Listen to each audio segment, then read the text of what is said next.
মুসলমান ঘরে ছেলে মেয়েরা বারা তরুণেরা এ নবী পাকের প্রেমিকেরা আজকে দুনিয়ার জমিনে এক শ্রেণীর আলেম উলামা এইরকম মিম্বারে বসে বসে ওয়াজ করতে করতে তারা আমার নবীর শানে বিয়াদবি করতে করতে আমার নবীকে মরা পচা বলতে বলতে তারা এইরকম করে আমার নবীর সম্মানকে ছোট করতে লেগেছে। যুবকেরা শুনে রেখে দাও, আমার নবীকে এত সম্মান এত ইজ্জত দিয়েছে। আজকে আমরা যারা এই জায়গায় বসে আছি, আল্লাহ আমাদেরকে মানুষ বানিয়েছে, আমাকেও আল্লাহ মানুষ বানিয়েছে, আপনাদেরকেও মানুষ বানিয়েছে। আপনাদের শরীরে রক্ত রয়েছে, আমার শরীরেও রক্ত রয়েছে। যুবকেরা, আমার মুরব্বী আব্বা জানেরা, আল্লাহ আপনাদের শরীরে রক্ত দিয়েছে, আমার শরীরেও রক্ত দিয়েছে। আমি যদি আপনাদের রক্তকে পান করি, আল্লাহ ওটাকে আমার জন্য হারাম করেছে। আপনি যদি আমার রক্তকে পান করেন, আল্লাহ আপনার জন্য ওটাকে হারাম করেছে। আমাদের জন্য রক্ত খাওয়া, আমাদের জন্য রক্ত পান করা, এটা আল্লাহ একে অপরকে হারাম করেছে। আর আমার নবীকে আল্লাহ এত সম্মান এত ইজ্জত দিয়েছে। আমার নবীর রক্ত মুবারক যারাই পান করেছে, আল্লাহ পাক তাদেরকে জান্নাত দিয়েছে। এ যুবকেরা শুনে রেখে দাও, আল্লাহ নবী এক তারিখে হুজরা শরীফের মধ্যে বসে আছে। আল্লাহ নবী একজন সাহাবাকে ডাক দিলেন, এ বাবা সাহাবা এদিকে আসো। আল্লাহ নবী সাহাবা নবী পাকের দরবারে হাজির হয়ে গেলেন। আল্লাহ নবীকে সালাম দিলেন, নবী আমার একটা পাত্র দিলেন, আল্লাহ নবী একটা পিয়ালা দিলেন। এ বাবা সাহাবা রে, এই পাত্রতে আমি নবী আমার খুন মুবারক রয়েছে, আমি নবী আমার রক্ত মুবারক রয়েছে। আমার রক্তটাকে নিয়ে বাইরে গিয়ে কোথাও ফেলে দাও। আল্লাহ নবী সাহাবা নবী পাকের রক্তটাকে নিলেন, নবী পাকের খুন মুবারকটাকে নিয়ে এবারে বাইরে বেরিয়ে এসেছে। কিছুটা যাবার পরে আল্লাহ নবী সাহাবা চিন্তা করছে, নবীর রক্ত মুবারকটাকে আমি কি পুকুরের পানিতে ফেলে দেব? আবারও যখন নবীর সম্মান নবীর ইজ্জতের কথা মনে পড়ে গেছে, সাহাবা হুজুর নিজে নিজে চিন্তা করে, আমার নবীর রক্ত মুবারকটাকে আমি পুকুরের পানিতে ফেলে দিতে পারবো না। আল্লাহ নবী সাহাবা আবারও কিছুটা গিয়ে গেছে, আবারও চিন্তা করে, আমি কি আমার নবীর রক্ত মুবারকটাকে জমিনটা খুঁড়ে জমিনে দাফন করে দেবো? আবারও যখন নবীর সম্মান নবীর ইজ্জতের কথা মনে পড়ে গেছে, সাহাবা হুজুর নিজে নিজে চিন্তা করে, এটা আমার নবীর খুন মুবারক, এটা আমার নবীর রক্ত মুবারক, এটাকে আমি জমিনে ফেলে দিতে পারি না, এটা আমি জমিনে দাফন করতে পারবো না।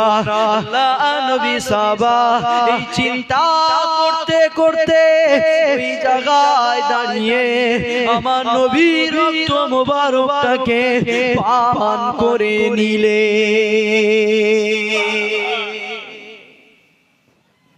আল্লাহ নবী হুজরা শরীফে বসে আছে, একটা পিয়ালা একটা পাত্র সাহাবা হুজুরকে দিলেন, যাও এই পিয়ালা এই পাত্রে আমি নবী আমার খুন আমার রক্ত রয়েছে, বাইরে কোথাও ফেলে দাও। আপনি একজন মানুষ, আমি মানুষ, আপনার শরীরে আল্লাহ রক্ত দিয়েছে, আমার শরীরেও রক্ত দিয়েছে। আপনি আমার রক্ত খেলে হারাম, আমি আপনার রক্ত খেলে হারাম। আর মুস্তাফাকে আল্লাহ এত সম্মান দিয়েছে, মুস্তাফার রক্ত যারাই পান করেছে আল্লাহ তাদেরকে জান্নাত দিয়েছে। জোরে বলে। তাহলে আমার রক্ত খেলে আল্লাহ বলছে হারাম, গুনাহ হবে।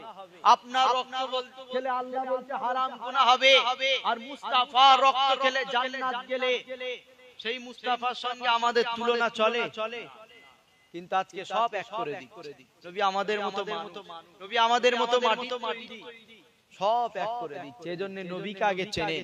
নামাজ রোজা হজ যাকাত তো অবশ্যই দরকার আছে, কিন্তু নবীকে আগে চেনে। কেন নবী না চিনলে কবরেও ছাড় পাওয়া যাবে না, নবী না চিনলে ময়দানে মাশরেও ছাড় পাওয়া যাবে না। কেন নবী ছাড়া অন্য যারা নবী এসেছিল তাদের কি নামাজ কাজা ছিল? বলেন না গো, তাদের নামাজ কাজা ছিল? কিন্তু অন্য যে সমস্ত নবীকে আল্লাহ দুনিয়ায় পাঠিয়েছে সেই সমস্ত নবীরাও জান্নাত যাবে আমার নবীর ওসিলায়। জোরে বল, জোরে বল। আপনি নামাজ নিয়ে কি করবেন? আপনার মধ্যে যদি মুহাম্মদ রাসূল না থাকে আপনি নামাজ নিয়ে কি করবেন? ইবলিস শয়তানের দিকে তাকিয়ে দেখেন 6 থেকে 7 কোটি বছর নামাজ পড়েছে। এখানে কেউ আছেন 6 থেকে 7 কোটি বছর নামাজ পড়েছে? আছেন কেউ? থাকবেন কি করে? 30 বছর 40 বছর 50 বছর 60 বছর 70 বছর আল্লাহ হায়াত দিয়েছে। 6 থেকে 7 কোটি বছর নামাজ পড়েছে ইবলিস শয়তান। কেউ বলতে পারবে ইবলিস শয়তান জান্নাত যাবে? ইবলিস শয়তান কেন? আদম নবীকে অস্বীকার করেছে, ইনকার করেছে। আদম নবীর সম্মান বেশি না মুহাম্মদ রাসূলের সম্মান বেশি? আদম নবী আমার নবীর উপরে কলেমা পড়েছে। জোরে বল। আদম নবীও আমার নবীর নাম চেয়ে আল্লাহর কাছে দুআ চেয়েছে, নাম ধরে আমার নবীর ওসিলায় আল্লাহ আদম নবীকে ক্ষমা করেছে। জোরে বল। তাহলে সেই আদম নবীকে অস্বীকার করায় যদি 6 থেকে 7 কোটি বছরের নামাজ আল্লাহ বলে ফেলে দে, আর আপনি এই 30 বছর 40 বছর নামাজ পড়ে নবী না চিনে জান্নাত যাবেন? অত সহজ নয়। আগে নবীকে চিনতে হবে, নবী সম্পর্কে আগে জানতে হবে, নবীকে আল্লাহ কি নিয়ামত করেছে সব এক করে দিচ্ছি। অথচ আল্লাহ নবী হযরতে যায়েদকে ডাকলেন, এদিকে আসো, একটা পিয়ালা একটা পাত্র দিলেন, যাও এই পাত্রে আমি নবী আমার রক্ত আমার খুন রয়েছে, বাইরে ফেলে দাও। হুজুর কিছুটা গেলেন, গিয়ে দেখছে পুকুর আছে, পুকুরে কি ফেলে দেবো? আবার নবীর সম্মান, নবীর ইজ্জত, নবীর মাকামের কথা যখনই মনে পড়ে গেছে, সাহাবা হুজুর চিন্তা করছেন, না আমার নবীর খুন মোবারক, আমার নবীর রক্ত মোবারক, এটাকে আমি পুকুরে ফেলতে পারবো না। জোরে বলুন। আবারও কিছুটা আগিয়ে গেছে, চিন্তা করছে নবীর খুন মোবারকটা কি জমিনটা খুঁড়ে জমিনে দাফন করে দেবো? এই চিন্তায় অনেকটা এগিয়ে গেছে। আবারও যখন নবীর সম্মান, নবীর ইজ্জতের কথা মনে পড়ে গেছে, সাহাবা হুজুর নিজেই চিন্তা করছেন, না এটা আমার নবীর খুন মোবারক, এটা আমি জমিনে দাফন করতে পারবো না। জোরে বলো। এই চিন্তা করতে করতে আল্লাহর নবী সাহাবা ওই জায়গায় দাঁড়িয়ে দাঁড়িয়ে আমার নবীর রক্ত মোবারকটাকে পান করে নিয়েছে। জোরে বলে। এবার ওই খালি পাত্রটাকে নিয়ে আমার নবীর দরবারে হাজির। ইয়া রাসূলুল্লাহ, পাত্রটাকে নেন। আল্লাহ নবী বলছে, সাহাবা আমার ওই রক্তটাকে কোথায় ফেললে? পাত্রে রক্ত ছিল, তুমি খালি পাত্র দিচ্ছ, কিন্তু রক্তটা কোথায় ফেললে? সাহাবা হুজুর মাথা হ্যাট করে চুপ করে দাঁড়িয়ে আছে। কেন? সাধারণ বুদ্ধিতে একে অপরের রক্ত খাওয়াটা খারাপ দেখায়, এজন্য সাহাবা হুজুর দাঁড়িয়ে আছে, আমার উপরে রেগে যায়। তাই সাহাবা হুজুর চুপ করে মাথা হাত করে দাঁড়িয়ে আছে, বলছে না। আল্লাহ নবী বারবার জিজ্ঞাসা করছে, সাহাবা আমার রক্তটাকে কোথায় ফেললে? আমার খুন মোবারকটাকে কোথায় ফেললে? আল্লাহ নবী সাহাবা মাথা হাত করে উত্তর দিচ্ছে, ইয়া রাসূলুল্লাহ, হাবিবাল্লাহ, আপনার রক্তটাকে নিয়ে পুকুরের পানিতে ফেলতে গেছি, আপনার সম্মানের কথা মনে পড়ে গেছে, ফেলতে পারিনি। আপনার রক্তটাকে নিয়ে জমিনটা খুঁড়ে জমিনে দাফন করতে গেছি, আপনার সম্মানের কথা মনে পড়ে গেছে, জমিনে দাফন করতে পারিনি। এ সাহাবা, তাহলে আমার খুন মোবারক কোথায় ফেললে? আমার রক্তটাকে কোথায় ফেললে?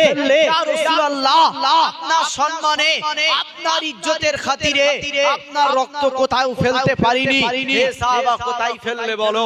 ইয়া রাসূলুল্লাহ, আপনার মহব্বতে দাঁড়িয়ে দাঁড়িয়ে আপনার রক্তটাকে পান করে ফেলেছি। জোরে বলো। সাহাবা হুজুর মাথা হ্যাট করে উত্তর দিচ্ছে, ইয়া রাসূলুল্লাহ, আপনার সম্মানের খাতিরে রক্তটাকে কোথাও ফেলতে পারিনি, দাঁড়িয়ে দাঁড়িয়ে পান করে ফেলেছি। আল্লাহ নবী মুচকে হেসে বলছে, সাহাবা ঘাবড়াচ্ছ কেন? ভয় খাচ্ছ কেন? তুমি তো আমার রক্তকে পান করেছো, তুমি তো আদম থেকে ঈসা অন্য কোন নবীর রক্তকে পান করোনি, তুমি তো আমি নবী মুহাম্মদ রাসূলের রক্তকে পান করেছো।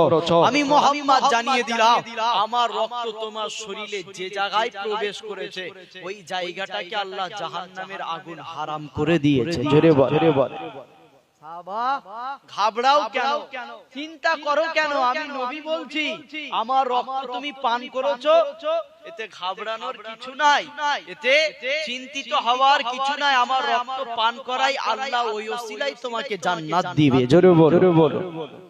নবীর রক্ত খেলে আমার নবী নিজে বলছে জান্নাত যাওয়া যায়। নবীর রক্ত পান করেছে, জাহান্নামের আগুন হারাম হারাম।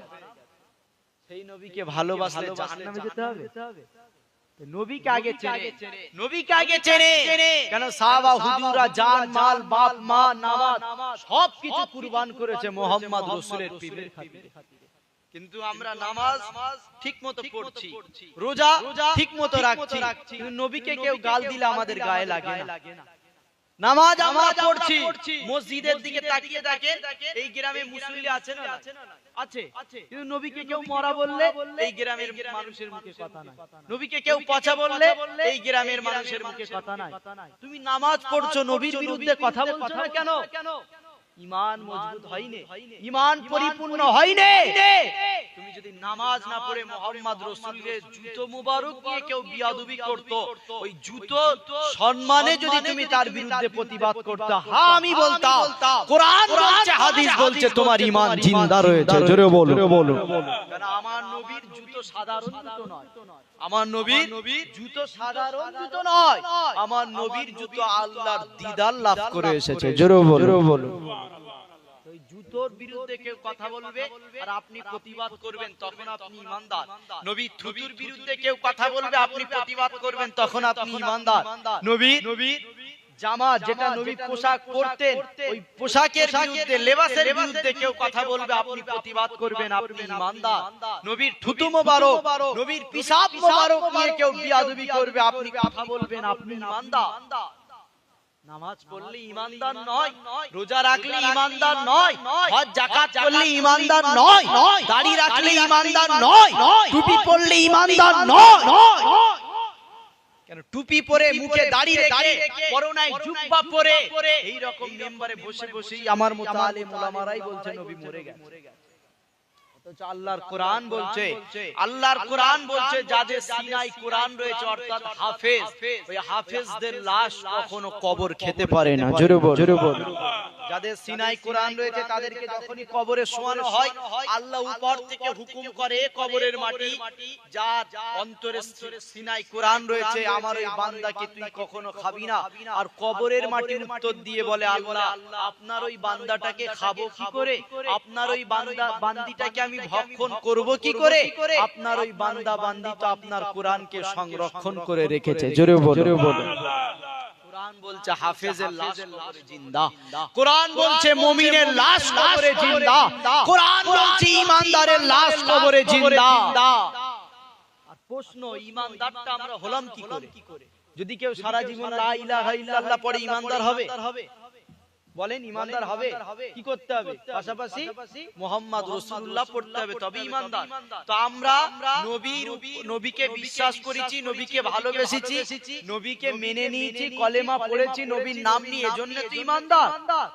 যার ওসিলায় আমরা ঈমানদার হলাম, আর যার ওসিলায় ঈমানদার হয়েছি বলে ঈমানদার বলে আমি কবরে জিন্দা, আর যার ওসিলায় ঈমানদার হলাম তিনি কবরে পচে গেছে। এই অসমাজে চলছে মুস্তাফা নাকি কবরে মরে গেছে, মুস্তাফা নাকি কবরে পচে গেছে, মুস্তাফা নাকি কবর জমিনে শক্তি নাই। আহা, তাফসিরে মাজাহারি বলে একটা কিতাব আছে, ওই কিতাবটা পড়ে দেখে না, উহুদের ময়দানে যারা শহীদ হয়েছিল তাদের লাশকে কোনো একটা কারণবশত অন্য জায়গায় দাফন করা হচ্ছিল, তাদের লাশ কবর থেকে তুলে অন্য কোথাও দাফন করা হচ্ছিল। যারা শহীদ হয়ে গেছে তাদের গোসল দেওয়া হয়ে গেছে, কাফন পরানো হয়ে গেছে, দাফন করা হয়ে গেছে, মাটি দেওয়া হয়ে গেছে, কবরস্থ করা হয়ে গেছে, আবার ওই কবর থেকে তাদের লাশগুলো তুলে অন্য জায়গায় দাফন করা হচ্ছে। আর ওই লাশ তুলতে যে কিতাবের মধ্যে পাওয়া যায়, কবর খুঁড়তে হবে তো লাশ তুলতে গেলে, ওই কবর খুঁড়তে যে অস্ত্রটা দিয়ে কবরটা খুঁড়ছে, ওই কবর খুঁড়তে যে অস্ত্র দিয়ে কবর খুঁড়ছিল, ওই অস্ত্রটা পায়ে আঘাত লেগে গেছে একজন কবরবাসী, একজন শহীদের। তিনি অন্য কেউ নয়, শহীদদের সরদার আমার নবীর চাচা হযরত আমির হামজা। জোরে বলো। হুজুরের কবরটা ফুটছে, হুজুর শহীদ হয়ে গেছে, গোসল দেওয়া হয়ে গেছে, কাফন হয়ে গেছে, দাফন হয়ে গেছে, কবর হয়ে গেছে, পুনরায় আবার ওই কবর খুঁড়ছে। আর ওই কবর খুঁড়তে যে ওই অস্ত্রের আঘাত, হুজুরের পায়ে আঘাত লেগেছে। ওই পায়ে লাগার সাথে সাথে যারা কবর খুঁড়ছিল, কিতাবের মধ্যে পাওয়া যায়, তারা বলছে ওই অস্ত্রের আঘাত হুজুরের পায়ে সাথে পায়ে লাগার সাথে সাথে তখনও পর্যন্ত ওই পা থেকে টাটকা রক্ত ঝরছে। জোরে বলো। কোরআন খুলে দেখে নাও না, কোরআন খুলে দেখে নাও, হাদিস পড়ে দেখে নাও, তাফসিরে মাজাহারি পড়ে দেখে নাও, যারা শহীদ তারা কবরে জিন্দা রয়েছে। জোরে বল। কেন আল্লাহর কোরআন বলছে ওয়ালা তাকুলু লিমাই ইউক্তালু ফি সাবিলিল্লাহি আমওয়াত, খবরদার তোমরা তাদেরকে মরা বলো না যারা আল্লাহর রাস্তায় শহীদ হয়ে গেছে। জোরে বল। বাল আহইয়াউ ওয়ালাকিন লা তাশকুরুন, বরং তারা কবরে জিন্দা। আর কি হালাতে জিন্দা রয়েছে এটা জানার প্রয়োজন মনে করো না, এটা জানতে চেও না, বরং এটাই শুধু জেনে রাখো যারা আল্লাহর রাস্তায় শহীদ হয়ে গেছে তারাই কবরে জিন্দা রয়েছে। জোরে বল। হ্যাঁ, কোন চটি কিতাব থেকে কথা বলছি না, কোন পীরের লেখা কিতাব থেকে কথা বলছি না। কেন আজকে সমাজে পীর ওলি আউলিয়াকে অনেকে অস্বীকার করে। দুনিয়ার কারো লেখা কিতাব থেকে বলছি না, ডাইরেক্ট কোরআন বলছি, আল্লাহ বলেছে এ দুনিয়ার মানুষ খবরদার তাদেরকে মরা বলো না যারা আল্লাহর রাস্তায় শহীদ হয়ে গেছে। জোরে বলে তারা কবরে জিন্দা। কালকে আপনি যদি শহীদ হয়ে কবরে চলে যান, কালকে আমি যদি শহীদ হয়ে কবরে চলে যাই, আমার লাশ কোরআন বলছে জিন্দা থাকবে। কোরআন বলছে আমি কবরে জিন্দা, আমি শহীদ হবাই যদি আমার লাশ কবরে জিন্দা থাকে। মুস্তাফা মরে গেছে, যার জন্য আল্লাহ কায়নাত সৃষ্টি করেছে, যার জন্য আল্লাহ শহীদানদের সৃষ্টি করেছে, যার জন্য আল্লাহ হারাম হালাল সৃষ্টি করেছে, যার জন্য আল্লাহ হক বাতিল সৃষ্টি করেছে, যার জন্য আল্লাহ ন্যায় সত্য সৃষ্টি করেছে, শহীদরা কবরে জিন্দা। আর আজকে সমাজে অজ হচ্ছে মুস্তাফা নাকি মরে গেছে। মুসলমান ঘরে ছেলে মেয়েরা, বারা তরুণেরা, এ নবী পাকের প্রেমিকেরা, আল্লাহ পাক 1 তারিখে হযরত আজরাইলকে পাঠিয়ে দিলেন, এ আজরাইল দুনিয়ার জমিনে চলে যাও, আমার বন্ধুর কাছে চলে যাও, আমার বন্ধুকে সালাম দেবে, আমার বন্ধুর কাছে পারমিশন নিয়ে আমার বন্ধুর রূহটাকে কবজ করবে। এ যুবকেরা শুনে রেখে দাও, দুনিয়া জমিনে যত মানুষ এসেছে আর আসবে, কাউকে কখনো পারমিশন নেওয়া হয়নি, আর কখনো হবে না। অথচ আমার নবীকে আল্লাহ এত সম্মান এত ইজ্জত দিয়েছে, হযরত আজরাইলকে পাঠিয়ে দিলেন, এ আজরাইল দুনিয়ার জমিনে চলে যা, আমার বন্ধুর কাছে পারমিশন নিবি, তবে আমার বন্ধুর রূহটাকে কবজ করবি, আমার বন্ধুর কাছে পারমিশন নিবি, তবে আমার বন্ধুকে মৃত্যু সাথ চাকাবি। এই যুবক শুনে রেখে দাও, অনেক লম্বা ঘটনা।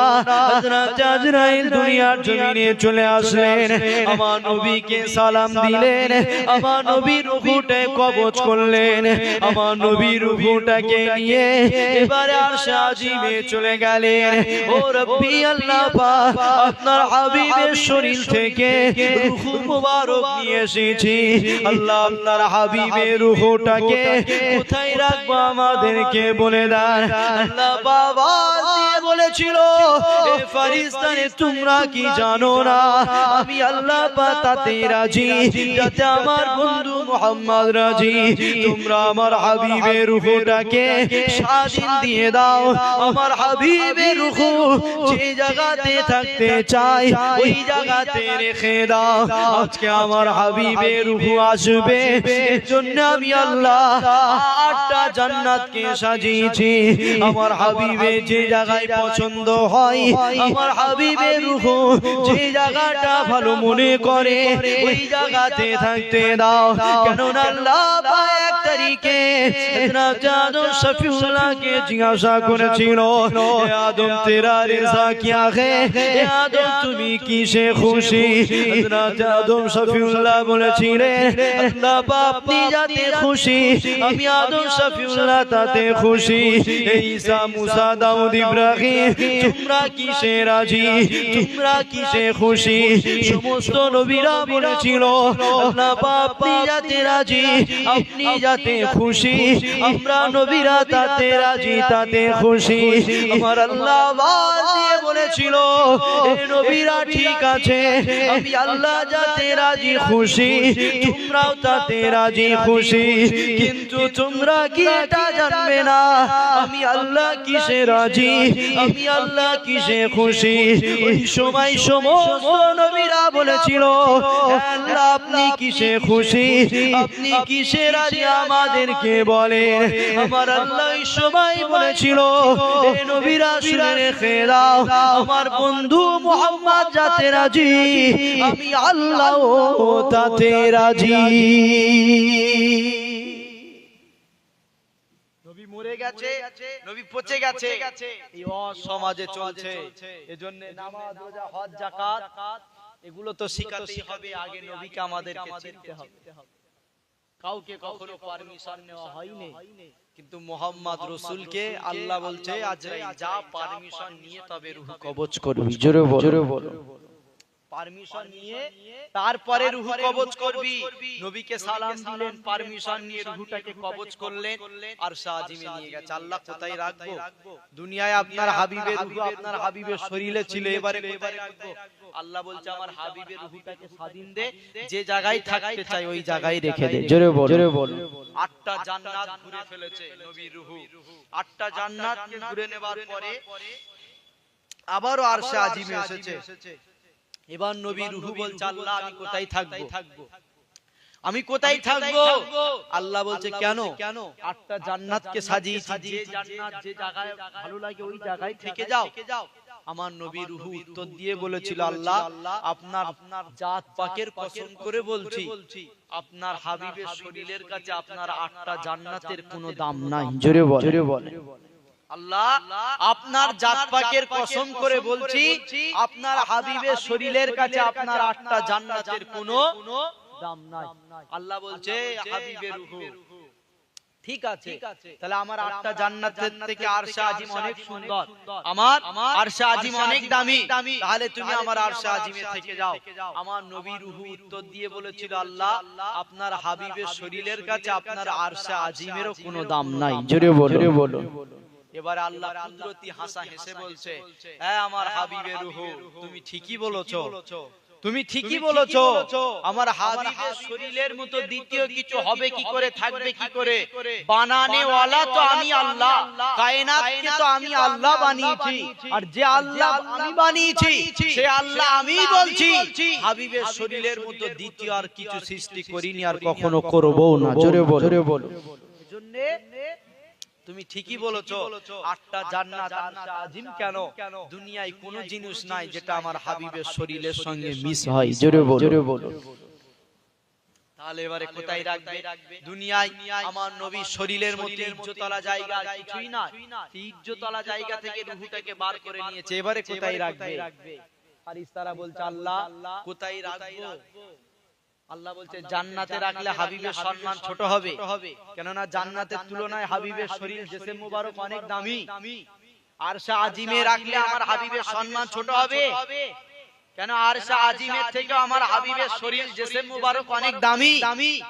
তাহলে আল্লাহ কোথায় রাখবো এ ফেরেশতারা আমার হাবিবের রূহ যে জায়গা থেকে এনেছিস ওই জায়গায় রেখে দে জোরে বল যে জায়গা থেকে এনেছিস ওই জায়গার মতো উত্তম জায়গা, ওই জায়গার মতো আফজাল জায়গা, ওই জায়গার মতো ভালো জায়গা, ওই জায়গার মতো শ্রেষ্ঠ জায়গা আর কিছুই হতে পারে না। তাই আমার হাবিবের রূহ যদি জান্নাতে রাখি, আমার হাবিবের সম্মান ছোট হবে। আমার হাবিবের রূহ যদি আরশে আজিমে রাখি, আমার হাবিবের সম্মান ছোট হবে। আল্লাহ তাহলে কোথায় রাখবো? আল্লাহ আওয়াজ দিয়ে বলে, হে ফেরেশতা, যে জায়গা থেকে আমার হাবিবের রূহটাকে এনেছিস ওই জায়গাতে আবার রেখে দে। জোরে বল, জোরে বল। অর্থাৎ আমার হাবিবের হাত, আমার হাবিবের পা, আমার হাবিবের চোখ, আমার হাবিবের জিসম মোবারকের কাছে কিছুর তুলনা নাই। তাই কোথাও যদি রাখি আমার হাবিবের সম্মান ছোট হবে। তাই সম্মানিত জায়গা থেকে এনে অসম্মানিত জায়গায় রাখা যায় না। তা আবারও রূহটাকে নিয়ে সম্মানিত জায়গায় ফিরিয়ে দে। জোরে বল, জোরে বল। সুবহানাল্লাহ। ফারিস্তারা আবারও আমার নবীর রূহটাকে নিয়ে আমার নবীর শরীরে ফিরিয়ে দিয়েছে। জোরে বল, জোরে বল। তাহলে রূহ থাকলে সে জিন্দা না মরা? জিন্দা। জোরে বলে, রূহ থাকলে জিন্দা না মরা? হ্যাঁ, আমার ভিতরে রূহ আছে, আমার হাত চলছে। আমার ভিতরে রূহ আছে, আমার পা চলছে। আমার ভিতরে রূহ আছে, আমার জবানে কথা চলছে। আমার ভিতরে রূহ আছে, আমি নিঃশ্বাস নিচ্ছি। রূহ থাকলে যখন আমি জিন্দা, মুস্তাফার শরীরে রূহ আছে, মুস্তাফা মরে গেছে। কিন্তু এই অসমাজে চলছে মুস্তাফা নাকি মরে গেছে। আজকে আমি মনে করছি যে মুহাম্মদ রাসূল মরা নাকি জিন্দা, এই আলোচনা করাটাই মনে করছি গুনাহ। নবী মরা নাকি জিন্দা এই আলোচনাটা করাই মনে করছি গুনাহ। এটা কোনো কোরআন হাদিস থেকে বলিনি, ব্যক্তিগত মত বলছি। নবী মরা নাকি জিন্দা এটা আলোচনা করাই মনে করছি গুনাহ। কেন? যেখানে আল্লাহর কোরআন বলছে প্রত্যেকটা মুমিন জিন্দা, যেখানে আল্লাহর কোরআন বলছে হাফেজে কোরআনরা জিন্দা, যেখানে আল্লাহর কোরআন বলছে শহীদরা জিন্দা, সেখানে আমার মুস্তাফা মরে গেছে। এই অসমাজে করতে লাগে। আমরা নবীকে মানি দাবি করি, কোরআনকে মানি দাবি করি, কোরআনকে মানি দাবি করি, অথচ আমরা এখনো কনফার্ম হতে পারিনি নবী মরা নাকি জিন্দা। কিসের ঈমানদার বলে দাবি করো? কিসের মুসলমান বলে দাবি করো? কিসের নবীর উম্মত বলে দাবি করো? মুস্তাফা জিন্দা নাকি মরে এই আকীদা এখনো ঠিক হয়নি। এই আকীদা এখনো বুঝাতে হচ্ছে যে নবী জিন্দা। মুসলমান ঘরে ছেলে মেয়েরা, বারা তরুণেরা, এ নবী পাকের প্রেমিকেরা, আল্লাহ পাক এক তারিখে হযরত জিবরাইলকে পাঠিয়ে দিলেন, এ জিবরাইল দুনিয়ার জমিনে চলে যাও, আমার বন্ধুকে নিয়ে আসো। আমি আল্লাহ আমার বন্ধুকে দিদারের জন্য দাওয়াত দিলাম। এই আলোচনা আপনাদের সবার জানা আছে। আল্লাহ পাক আমার নবীকে দাওয়াত দিয়েছিল, নবী পাক মিরাজে গিয়েছিল। এই আলোচনা আপনাদের জানা রয়েছে। আজকে আমার আলোচনা এদিকে নয়, আমি এটা আপনাদেরকে বুঝাচ্ছি না। এই যুবকেরা, আমি অল্প সময়টাই বুঝিয়ে দিয়ে যাই আমার নবী মরা নাকি জিন্দা। আল্লাহ পাক জিবরাইলকে পাঠিয়ে দিলেন, জিবরাইল দুনিয়ার জমিনে চলে যাও, আমার হাবিবকে নিয়ে আরশে আজিমে চলে আসো। আমার হাবিবকে লামাকানে দাওয়াত দিলাম। আর এদিকে হযরত মুসা আলাইহিস সালাম নিজের জুতোটাকে খুলে নিয়ে দূর পাহাড়ে উঠে গেছে। আল্লাহ পাক আপনি আমাকে দিদার দেন, আল্লাহ পাক আপনি আমাকে দিদার দেন। আল্লাহ আমি মুসা আপনাকে দেখতে চাই, আমি মুসা আপনার দিদার পেতে চাই। আল্লাহ পাক আওয়াজ দিয়ে বলে, এ মুসা রে আমার দিদার দেওয়া যাবে না, আমি আল্লাহ তোমাকে দেখা দিতে পারবো না। এ মুসা রে শুনে রেখে দাও, আমি আল্লাহ চাইলে তোমার দিদার দিতে পারি, আমি আল্লাহ চাইলে তোমাকে দেখা দিতে পারি। কিন্তু মুসা রে শুনে রেখে দাও, তুমি আমার নূরের পাওয়ার এটাকে সহ্য করতে পারবে না, তুমি আমার নূরের ক্ষমতা এটাকে সহ্য করতে পারবে না। এদিকে মুসা নবী তুর পাহাড়ে চলে গেছে। আল্লাহ আমি তোমার তোমাকে দেখবো। আর আমার আল্লাহ নিজে আওয়াজ দিয়ে বলে, হে জিবরাইল দুনিয়ায় চলে যাও, আমার বন্ধুর সঙ্গে আমি আল্লাহ নিজে মুলাকাত করব। আমার নবী কখনো ক্ষমা চাইনে, আল্লাহ আমি আপনাকে দেখবো। আমার নবী কখনো তুর পাহাড়ে যাইনে, আল্লাহ আমি আপনাকে দেখবো। আমার নবী কখনো উহুদ পাহাড়ে যাইনে, আল্লাহ আপনি আমাকে দিদার দেন। অথচ আল্লাহ নিজে থেকে জিবরাইলকে পাঠিয়ে দিয়েছে, এই জিবরাইল দুনিয়ার জমিনে চলে যাও, আজকে আমার বন্ধুকে দাওয়াত দিয়ে আসো, আমার আরশে আজিমে নিয়ে আসো। আমার বন্ধু হবে আমার মেহমান, আর আমি আল্লাহ আমার বন্ধুর মেজবান।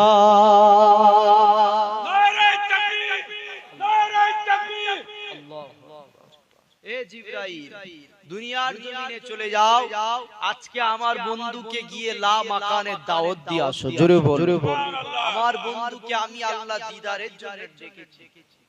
এদিকে তাকিয়ে দেখো না, মুসা নবী পায়ের জুতো খুলে তুর পাহাড়ে চলে গেছে। আল্লাহ আপনি আমাকে দিদার দেন, আল্লাহ আমি মুসা আপনাকে দেখতে চাই, আমি আপনার দিদার পেতে চাই। আল্লাহ বলছে মুসা হবে না, মুসা হবে না, আমার দিদার দেওয়া যাবে না।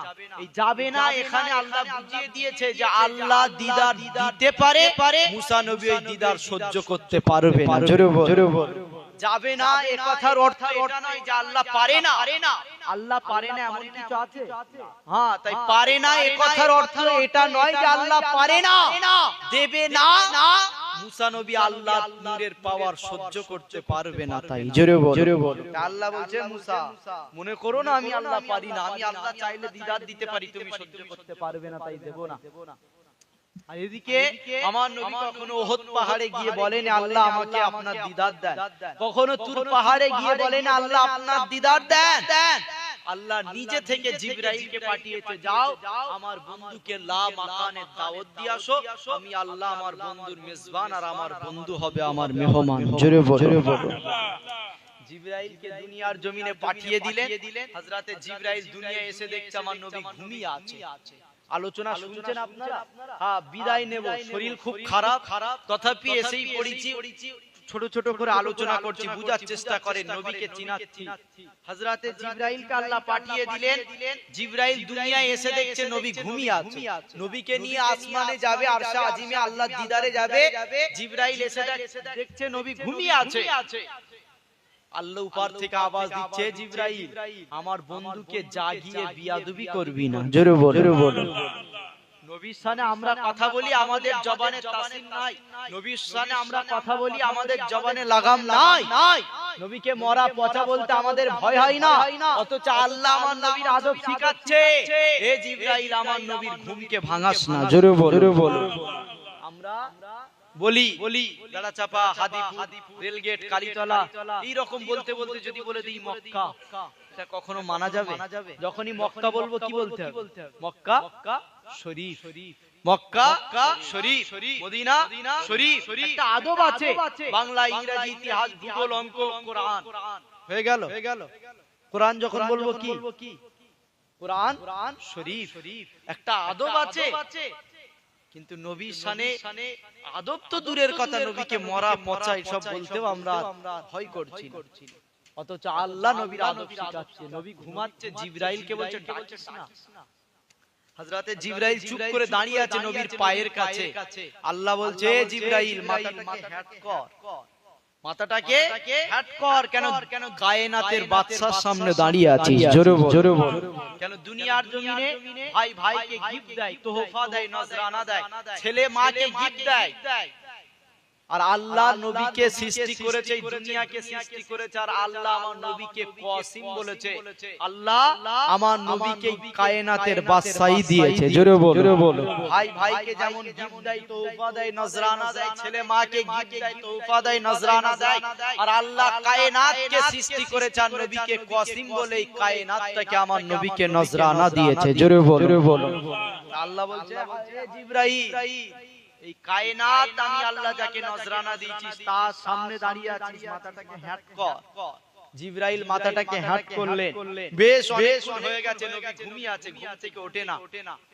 আল্লাহ বলছে জিবরাইল হাতটাকে এইভাবে বাঁ, যেভাবে আমরা নামাজ পড়ি আল্লাহ নবীর আদব শিখাচ্ছে। জিবরাইল মাথাটাকে হ্যাট করার, হাতটাকে এইভাবে বাঁ, নামাজের হালাতে আমার বন্ধুর সামনে দাঁড়া। জোরে বলো। হযরতে জিবরাইল আলাইহিস সালাম নবীকে আল্লাহ দিদারে নিয়ে যাবে এই আশায় এসেছে, এসে দেখছে নবী ঘুমিয়ে আছে, আল্লাহ নবীর আদব শিখাচ্ছে। জিবরাইল নামাজের হালাতে মাথাটাকে হ্যাট করে দাঁড়া। জিবরাইল আল্লাহর হুকুমের গোলাম, তাই মাথাটাকে হ্যাট করে নামাজের হালাতে চুপ করে দাঁড়িয়ে আছে। অনেকক্ষণ হয়ে গেছে নবী ঘুম থেকে উঠছে না, অনেকক্ষণ হয়ে গেছে নবী ঘুম থেকে উঠছে না। এবারে জিবরাইল মাথাটাকে তুলে, আল্লাহ আপনার হাবিবকে নিয়ে যেতে এসেছি, অথচ আপনার হাবিব তো ঘুমায়, অনেকক্ষণ হয়ে গেছে আপনার হাবিব তো ঘুম থেকে ওঠে না, আল্লাহ কি করব? আল্লাহ বলছে জিবরাইল মাথাটাকে আরো হ্যাট কর। কেন আল্লাহ? মাথাটাকে হ্যাট করে আমার হাবিবের পায়েতে একটা চুমা দিয়ে দে। জোরে বল। প্রথমে শিখিয়েছে মাথাটাকে হ্যাট করে নামাজের হালাতে আদবের সঙ্গে দাঁড়া। বেশ কিছুক্ষণ হয়ে যাচ্ছে, তাও নবী ঘুম থেকে উঠছে না, তাই আল্লাহ বলছে এবারে মাথা হ্যাট কর, আমার হাবিবের পায়েতে একটা চুমা দিয়ে দে। জোরে বলো। এবারে জিবরাইল আমার নবীর পায়ে চুমা দিয়েছে, নবীর পায়ে ঠান্ডা অনুভব হয়েছে, নবীর ঘুম ভেঙে গেছে, নবীর চোখ খুলতে দেরি, জিবরাইল সালাম দিতে দেরি করে না, ইয়া রাসূলুল্লাহ হাবিবাল্লাহ, আল্লাহ আপনাকে দিদারের জন্য লা মাকানের দাওয়াত দিয়েছে। জোরে বলো। মুসলমান ঘরে ছেলে মেয়েরা, বারা তরুণেরা, এ নবী পাকের প্রেমিকেরা, আল্লাহ নবী যখনই ঘুম ভেঙে গেছে, নবী যখন নিদ্রাটা চলে গেছে, এবারে জিবরাইল আলাইহিস সালাম আমার নবীকে সালাম দিয়ে আমার নবীকে শুনিয়ে দিলেন, ইয়া রাসূলুল্লাহ, ইয়া হাবিবাল্লাহ, অনেক নবী আলাইহিস সালামের আশা করেছিল আল্লাহকে দেখবে বলে, আল্লাহ পাক কারো আশা কবুল করেনি, অথচ আপনি কখনো আশা করেননি, আল্লাহ পাক নিজে আশা করেছে আপনাকে দিদার দেবে। ইয়া রাসূলুল্লাহ, ইয়া হাবিবাল্লাহ, আল্লাহ পাক শাজিমে আপনার অপেক্ষায় বসে আছে, হুজুর আমি আপনাকে নিতে এসেছি, আপনি আমার সঙ্গে চলেন।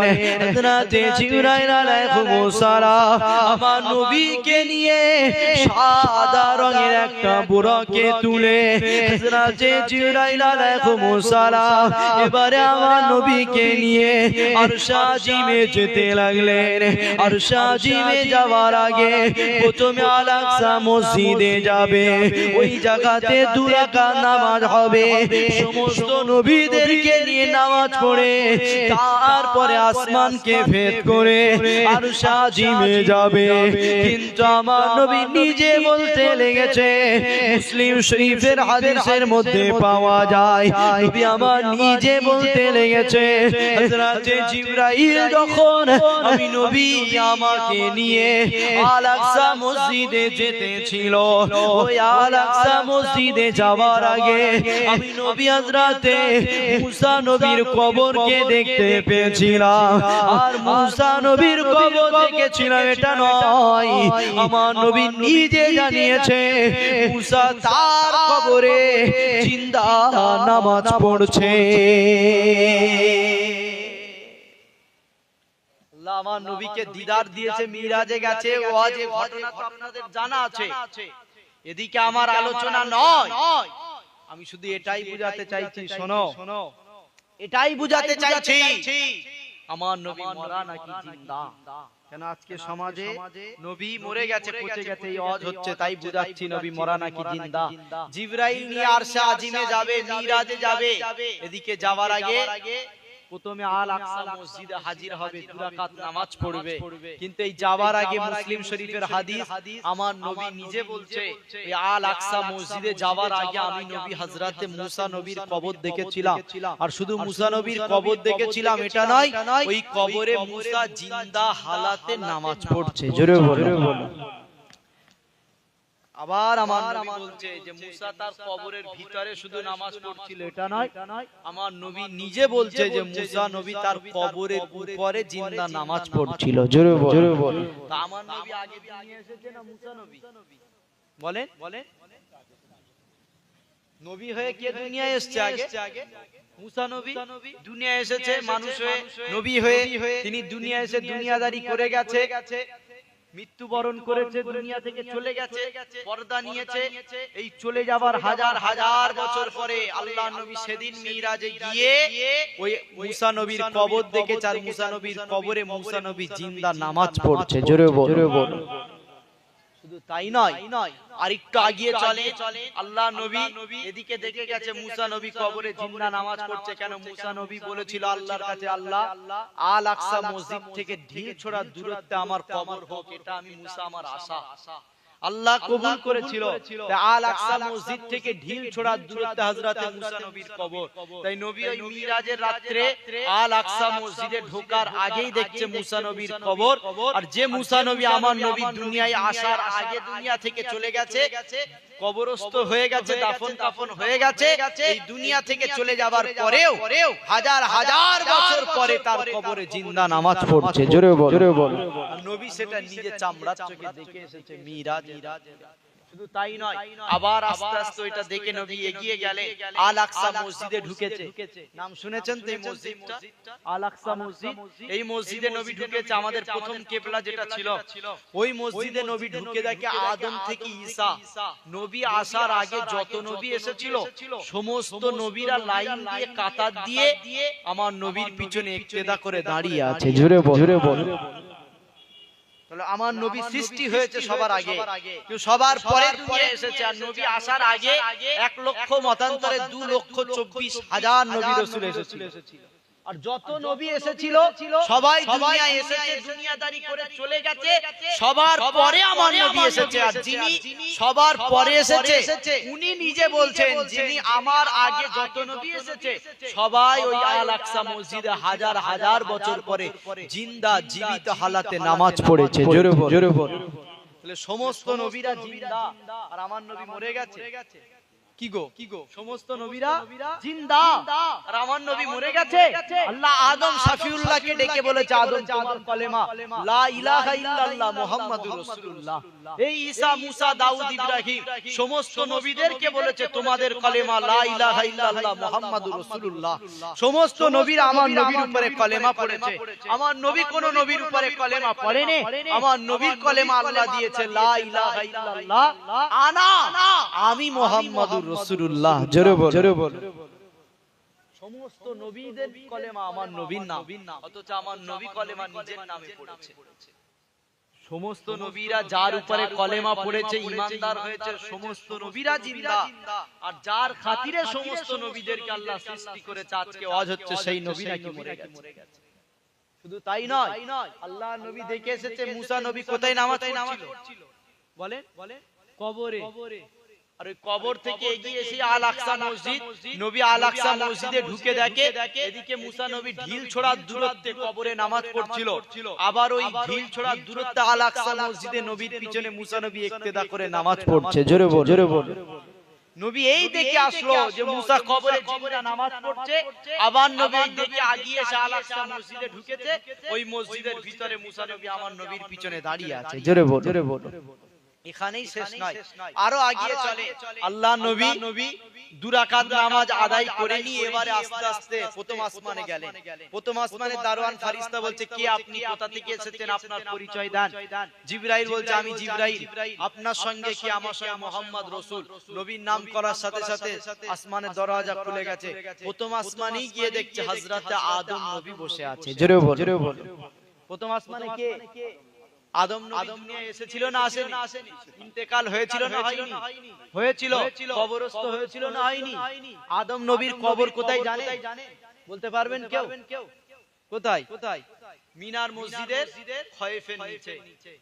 আদম নবী দুনিয়ায় এসেছে, দুনিয়াদারি করেছে, ইন্তেকাল হয়ে গেছে, জানার কবর মিনার মসজিদের খয়েফের নিচে। সেই আদম নবী প্রথম আসমানে গেল কি করে? সবার আগে দুনিয়ায় এসেছে। আর আদম নবী চলে যাবার হাজার হাজার বছর পরে 1 লক্ষ মতান্তরে 2 লক্ষ নবী চলে যাবার পরে আমার নবী এসেছে। এত নবী চলে যাবার পরে, এত বছর পরে, তারপরে সেদিন আমার নবী মিরাজে গিয়ে তখনও দেখছে আদম নবী শুধু জিন্দা নয়, সশরীরে আসমানে বসে আছে। জোরে বল। শুধু তাই নয়, আরেকটু আগিয়ে চলেন, একটা দুটো করে একটা একটা করে আসমান ভেদ করতে করতে নবী আমার 6 নম্বর আসমানে গেছে। কত নম্বর?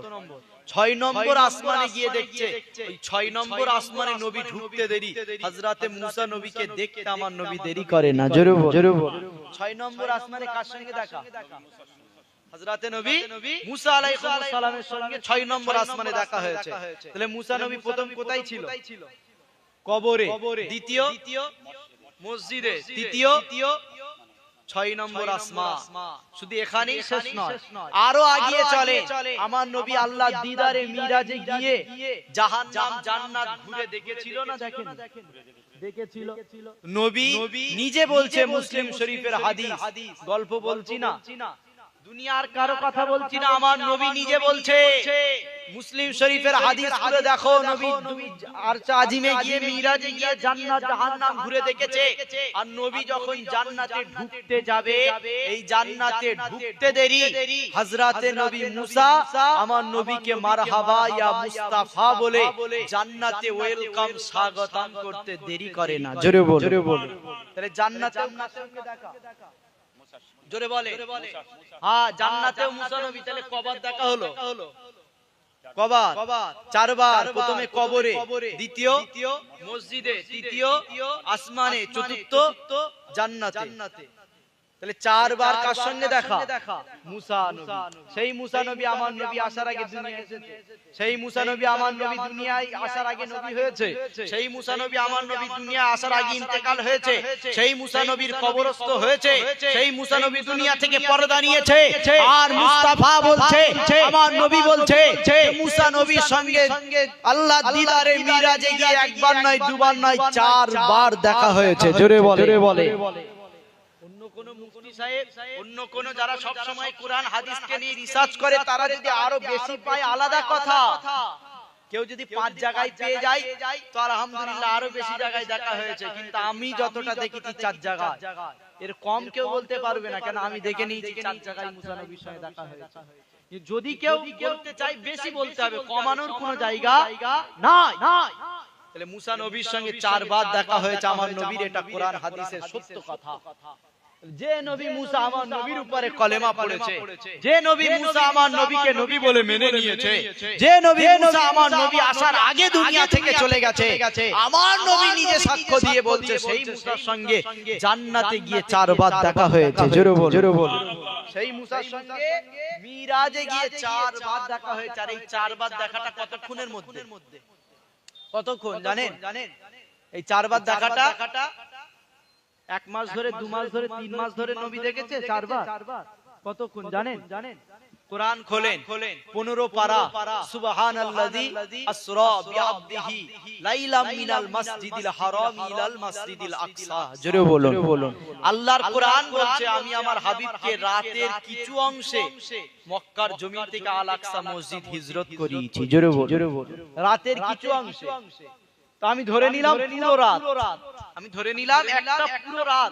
এই একটা রাতে মুসা নবী 4 জায়গায় পৌঁছেছে। জোরে বল, জোরে বল। কার হুকুমে? মুসা নবী তখন জিন্দা না মরা? কবর। মুসা নবী দুনিয়া থেকে পর্দা নিয়েছে না নাইনি? ইন্তেকাল হয়েছিল তো? হ্যাঁ, ইন্তেকাল হবার পরের কথা বলছি, দুনিয়া থেকে চলে যাওয়ার পরের কথা বলছি। মুস্তাফাকে যারা মরা বলো, তারা শুনে রাখে, আমার মুস্তাফা কি বলে গেছে। মুসা নবী দুনিয়া থেকে চলে যাবার পরের কথা, যে মুসা নবীকে আল্লাহ এক রাত্রে 4 জায়গায় ঘোরার পাওয়ার দিয়েছে। জোরে বলে। আর এমন কোন পাওয়ার নাই যে পাওয়ার আল্লাহ আমার নবীকে দেয়নি। জোরে বলে। মুসা নবীকে যদি আল্লাহ এক রাত্রে 4 জায়গায় ঘোরার ক্ষমতা, পাওয়ার, পারমিশন দেয়, আমার নবীকে দিয়েছে না? হ্যাঁ, আমার নবীকে, আমাদের ঈমান, আহলে সুন্নাত ওয়াল জামাতের ঈমান, আমাদের আকীদা শুধু আমার নবী কবরে জিন্দা এটা নয়, আজকের এই মাহফিলে আমার নবী তাশরীফ আনতে পারে। জোরে বলুন। হ্যাঁ, এটাই হলো আহলে সুন্নাত ওয়াল জামাত।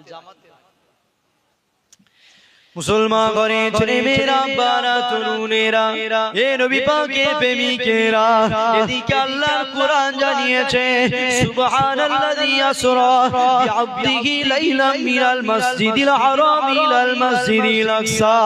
এ যুবকেরা আল্লাহ তো নিজে জানিয়েছে আমি আমার হাবিবকে রাতের কিছু অংশে হিজরত করেছি, আমি আমার হাবিবকে রাতের কিছু অংশে মক্কার জমি থেকে আল আকসা মসজিদে হিজরত করেছি। আল্লাহ নবী রাতের কিছু অংশে মক্কার জমি থেকে আল আকসা মসজিদে গেলেন। এদিকে সাত আসমান ভেদ করে লামাকানে পৌঁছে যে আল্লাহ দিদার লাভ করে এসেছে। নবী আমার ফজরের রক্তে দুনিয়ার জমিনে তাশরীফ আনলেন, নবী আমার দুনিয়ার জমিনে হাজির হয়ে গেলেন। আল্লাহ নবী দুনিয়ার মানুষকে শোনাতে লাগলো, বাবারা শুনে রেখে দাও, গতকাল আমি নবী আল্লাহ দিদার লাভ করে এসেছি। আল্লাহ আমাকে দিদার দিয়েছে, আল্লাহ আমাকে জাহান্নাম জান্নাত ঘুরিয়ে দেখেছে। এ যুবকেরা শুনে রেখে দাও, আল্লাহ নবী যখনই আবু বকরকে বলেছে আবু বকর তুমি কি বিশ্বাস করো, তুমি কি মানো আল্লাহ আমাকে দিদার দিয়েছে, আমাকে জান্নাত জাহান্নাম ঘুরিয়েছে।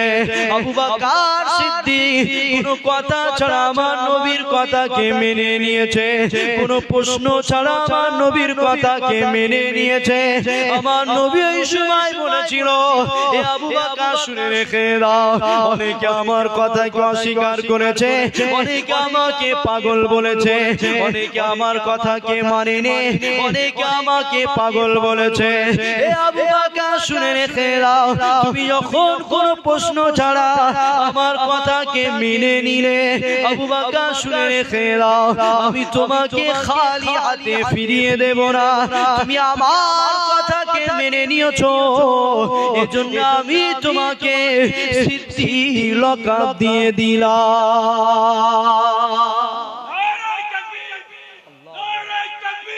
আমার আব্বারা ভাইরা আর আলোচনা নয়, আমি এটাই প্রথম থেকে বুঝাতে চাইছি যে নামাজ পড়ো, রোজা রাখো, হজ যাকাত করো, যাই করো, নবীকে প্রেম করতে হবে। কেন এই ঘটনা বলতে বলতে যে পর্যন্ত শেষে এসে দাঁড়িয়েছি এখানেও বুঝাচ্ছে ঘটনা যে নবীকে প্রেম করতে হবে। কিভাবে? নবী যখন মিরাজ থেকে ফজরের রজরে এসেছে, নবী মানুষকে শোনাচ্ছে আমি আল্লাহর দিদার থেকে ঘুরে এসেছি, জাহান্নাম জান্নাত দেখে এসেছি। এক রাত্রের ভিতরে আবু জেহেল মানেনি, আবু বকর মেনে নিয়েছে কোনো শর্ত ছাড়াই। আবু বকর নবীকে কোনো প্রশ্ন ছাড়া মেনে নিয়েছে। নবী বলেছে আবু বকর কোনো প্রশ্ন ছাড়া মেনে নিয়েছো, আমি তোমাকে খালি হাতে ফিরাবো না, আজ থেকে তোমাকে সিদ্দিক লকাব দিয়ে দিলাম। জোরে বলো। এজন্য কোনো প্রশ্ন ছাড়া নবীকে ভালোবেসে নিয়েছে, মেনে নিয়েছে। আবু বকর সিদ্দিক হয়ে গেছে, আবু জেহেল মানেনি, আবু জেহেল জাহান্নামী হয়ে গেছে। তাই সুজা সাপটা কথা, যারাই নবীকে প্রেম করবে, তুমি কত বড় নামাজি হয়েছো, রোজাদার হয়েছো, দেখার দরকার নাই, দেখতেও চাই না। সোজা সাপটা কথা, নবীকে যারাই প্রেম করবে জান্নাত যাবে, নবীকে অস্বীকারী জাহান্নাম যাবে। এটাই সত্য কথা। আল্লাহ পাক আমাদেরকে শোনা এবং বলার থেকে বেশি বেশি আমল করার তৌফিক দান। সকলে বলুন আল্লাহুম্মা আমিন। এখানে আমি শেষ করলাম, আর আলোচনা নয়, যা কিছু আলোচনা করলাম আল্লাহ কবুল করেন। সকলে বলুন আল্লাহুম্মা আমিন। সবাই খুঁজে দাঁড়িয়ে যান, একবার নবীর শানে সালাম দিন। ইয়া নবী সালাম আলাইকা, ইয়া রাসূল সালাম আলাইকা, ইয়া হাবিব সালাম আলাইকা, সালামুল্লাহ আলাইকা। ইয়া নবী মাদিনা হতে সব কিছুই পারেন দেখিতে,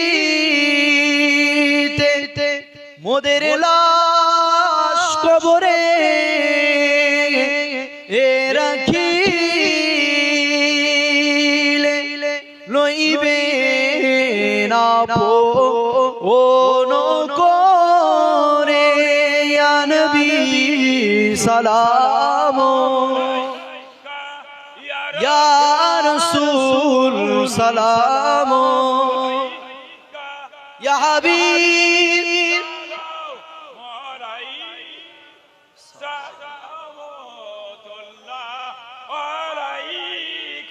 या रसूल नाम ओ प्यारा, या हबीब नाम ओ प्यारा, अर्श पर हक ने ए पुकारा, सच पैगंबर है ए हमारा, या नबी सलाम या रसूल सलाम, या हबीब